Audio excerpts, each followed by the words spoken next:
পটলের চপ বানানোর জন্য এখানে আমরা পটলগুলোকে নিয়ে নিয়েছি। এবার পটলগুলো আমরা ধুয়ে কেটে নেব। এই দেখুন আমরা পটলগুলোকে এইভাবে কেটে নিয়েছি।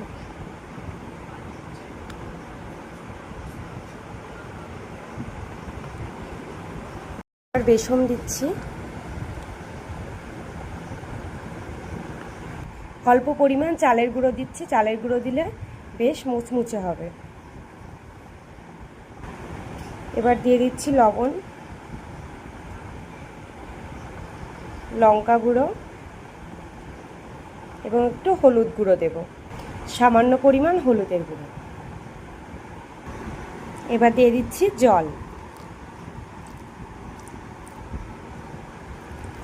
এবার আমরা পটলগুলোকে বেসনে মাখিয়ে নেব।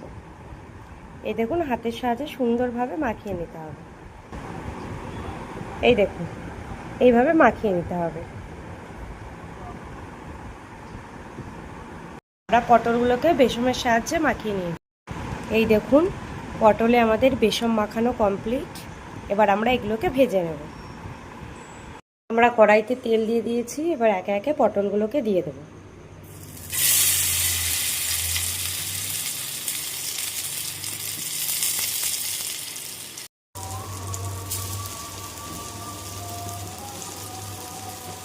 আমরা পটলগুলোকে একে একে সবগুলোই দিয়ে দিয়েছি।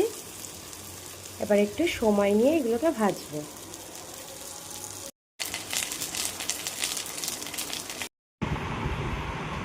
এই দেখুন আমাদের পটলের চপ তৈরি হয়ে গেছে। দেখুন কত সুন্দর হয়েছে। আপনারাও বাড়িতে এইভাবে বানিয়ে খেয়ে দেখবেন।